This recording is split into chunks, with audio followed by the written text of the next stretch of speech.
And again, we're about back to 3,000, 2,000 net worth lead. The DD rune outside the Roche pit. Ulti's down. They don't have Ravage, they don't have Exorcism, and they don't have Meta.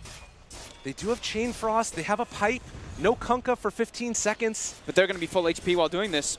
They have a Vlad's and a Crimson Guard on Zai. He's incredibly tanky, and he's just going to have Nisha. Oh my god, these DD runes right outside the pit. Just the most fortunate thing ever. S4 has to be careful. There's an Omni Slash available. Danger, danger, needing to walk away. He does have the Kraken Shell, which is keeping him survivable. They see how low Roche is and Evil Genius is. It's so tempting to want to go back in and come and contest for Roche. See if you can buy a little bit more time. But Ravage still on cooldown for a while. They're not going to be able to come and contest this. I thought Nisha would just throw out the Omni because he has the DD, but maybe thinking the Tidehunter is too tanky, which he might be. He's 23 armor, 2,000 HP. Might have actually been able to survive through it. So now the next item, of course, on RTZ and Sumail, as we've seen a lot of these times, is how much magic damage and control comes down for Secret. They really need BKBs. We expected RTZ to go this as well because he went for your Butterfly Yasha, like the greediest build you pretty much can go on a Terrorblade for farming. Likewise, really feel like that crit Blink Dagger needs to come online as soon as possible. That item can make all the difference in these fights, being able to turn around the big combo that we know is coming. And, well, he's not going to get it like that, as the Snowball actually up to the high ground, or trying to get to it, but it's just to the Ancients, and the Shards block off. It's a little bit harder to kill him off there, but he's still going to end up falling. Tusk just with, 2,100 HP with Treads and 2 Bracers. So it does take him a bit to go down there. So yeah, Zai has majority of these auras. S4, he went for the just the Vlads and the pipe, which I think Zai's going to be going for pretty much all of them on the Darkseer, as we usually do see. One thing that we should talk about with Team Secret's lineup is that it's not the easiest at breaking high ground. Really, this Jakiro is good at being able to do some damage onto like tier 1 towers, push the waves out. Nisha is like spin TP, and that's about it. Yeah, they can do the spin pressure. There's still the punch they have to worry about, but yeah, Nisha's, the Jug's usually one of those things. He's kind of okay. Yeah. Puts himself a little bit at risk, but as long as you're playing it correctly. Yeah. Particularly once the Blink Dagger comes out from crit, that's when it becomes more scary. Top lane. Took the words out of my mouth. Trying, man. 4,000 gold lead for Secret.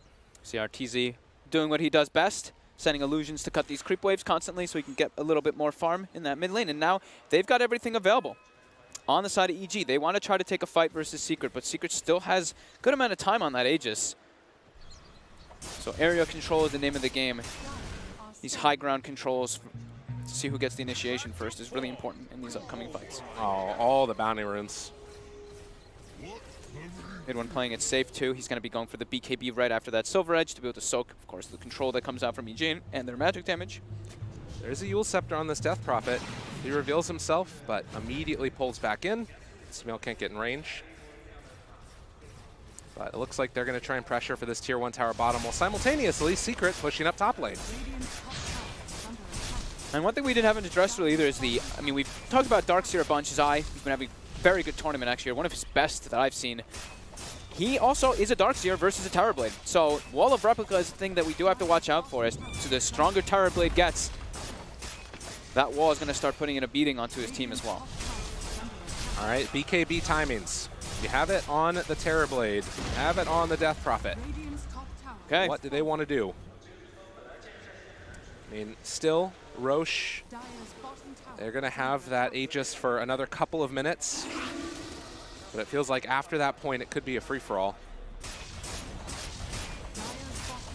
Secret got a pretty good amount of vision in these last few moments.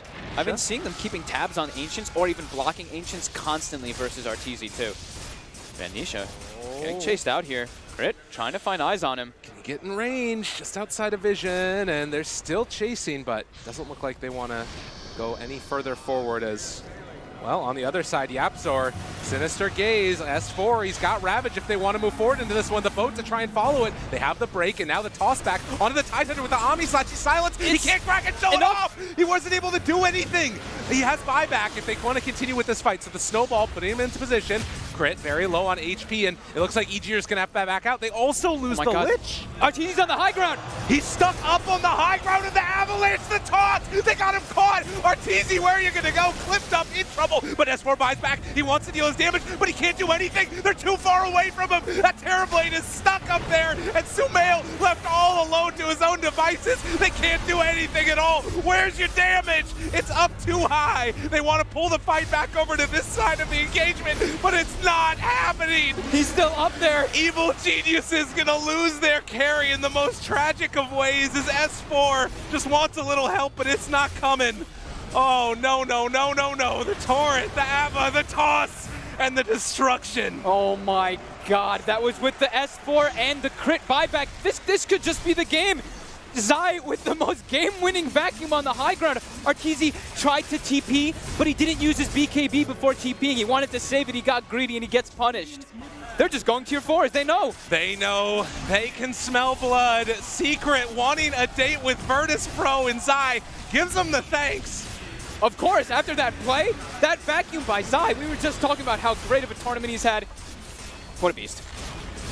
Unbelievable. 28 minutes in, the tier 4 towers.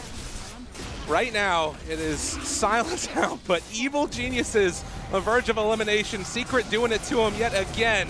The throne is assaulted. They can't believe it. The Chain Frost bouncing back and forth. The boat is out, though, giving everybody the rum buff.